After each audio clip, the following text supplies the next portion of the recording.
അമേരിക്കയിൽ അനധികൃതമായി താമസിക്കുന്നവർക്ക് സ്വയം ഒഴിഞ്ഞു പോകാൻ പണവും വിമാന ടിക്കറ്റും വാഗ്ദാനം ചെയ്യുകയാണ്. ആരാണ് വാഗ്ദാനം ചെയ്യുന്നത്? സാക്ഷാൽ ഡൊണാൾഡ് ട്രംപ്. അപ്പൊ അവർക്ക് പിന്നീട് വേണം നിയമപരമായി തിരികെ പ്രവേശിക്കാൻ അവസരം ഒരുക്കുന്നൊക്കെയാണ് പറയുന്നത്. ചുമ്മാ പറയുന്നത് 27 US എംബസികളും കോൺസുലേറ്റുകളും അടച്ചുപൂട്ടാൻ ഒരുങ്ങുകയാണ് ട്രംപ്. മധു കൊട്ടാരക്കര അമേരിക്കയിലെ ന്യൂജേഴ്സിയിൽ ചേരുന്നുണ്ട്. മധു കൊട്ടാരക്കര ചേരുന്നുണ്ട് അവിടുന്ന്. അറിയാമോ? വലിയ മനുഷ്യനാ.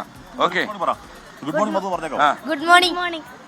Good morning Madhu Kottarakkara. Good morning Madhu. മധുവിന് അങ്ങനെ തന്നെ വേണം. അതെ അതെ. അപ്പൊ അവിടെ ഗുഡ് ഈവനിങ്, ഇവിടെ ഗുഡ് മോർണിംഗ്. അപ്പോ സത്യം പറഞ്ഞാലേ നമ്മള് ഇവിടുന്ന് അങ്ങ് പൊക്കോ പിന്നെ നിയമപരമായി കയറാം എന്നൊക്കെ പറയുന്നത് ട്രംപിന്റെ നമ്പറല്ലേ Madhu Kottarakkara? Good morning Hashmi, SKN and GK. ട്രംപിന്റെ നമ്പർ എന്ന് പറയാൻ പറ്റത്തില്ല. അമേരിക്കയുടെ പ്രസിഡന്റ് ആണ്. അപ്പോൾ പറയുമ്പോൾ ആ പ്രസിഡന്റ് അധികാരത്തിലിരുന്നുകൊണ്ട് പറയുന്നതിന് അതിൻ്റെതായ സാധുതയുമുണ്ട്. അമേരിക്കയിലെ ഈ അനധികൃത കുടിയേറ്റക്കാരെയും അതുപോലെ ക്രിമിനൽ പശ്ചാത്തലമുള്ളവരെയും ഒക്കെ കുടിയൊഴിപ്പിക്കുന്നതിൽ ട്രംപ് ഒരു വിട്ടുവീഴ്ചയ്ക്കുമില്ലെന്നുള്ള സൂചനകളാണ് ഇപ്പൊ ഏറ്റവും പുതിയ ഈ അഭിമുഖത്തിലും നമുക്ക് മനസ്സിലാക്കാൻ സാധിക്കുന്നത്.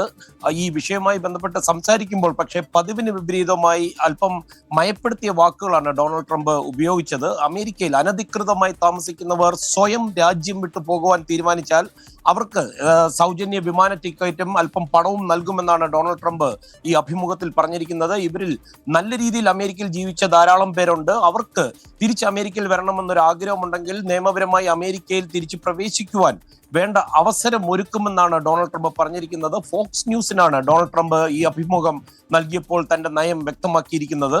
ഇപ്പോൾ തന്റെ ഭരണകൂടം കൂടുതൽ ശ്രദ്ധ കേന്ദ്രീകരിക്കുന്നത് കൊലപാതകികൾ ഉൾപ്പെടെ ധാരാളം ക്രിമിനൽ ബാക്ക്ഗ്രൗണ്ട് ഉള്ള ആൾക്കാരുണ്ട്.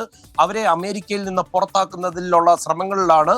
അതുപോലെ ഹോട്ടലുകൾ, അതുപോലെ കൃഷിയിടങ്ങൾ തുടങ്ങിയ വ്യവസായങ്ങൾക്കുമൊക്കെ ആവശ്യത്തിനുള്ള തൊഴിലാളികളെ ലഭ്യമാക്കുവാനുള്ള സഹായം എത്തിക്കുവാനുള്ള പദ്ധതി ഉണ്ടെന്ന് ഡൊണാൾഡ് ട്രംപ് പറഞ്ഞു.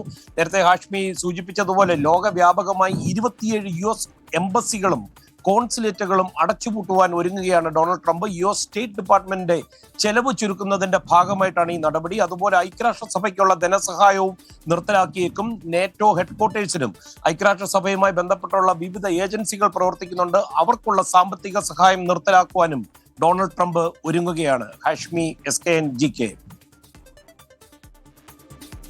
Thank you. അമേരിക്ക ന്യൂജേഴ്സിയിൽ മധു കൊട്ടാരക്കര വിവരങ്ങൾ നൽകിയത്. മധു ചേട്ടാ പോയി കിടന്ന് ഉറങ്ങിക്കോ. അപ്പൊ ഇനി വെൽക്കം ടു പറഞ്ഞേക്കോ.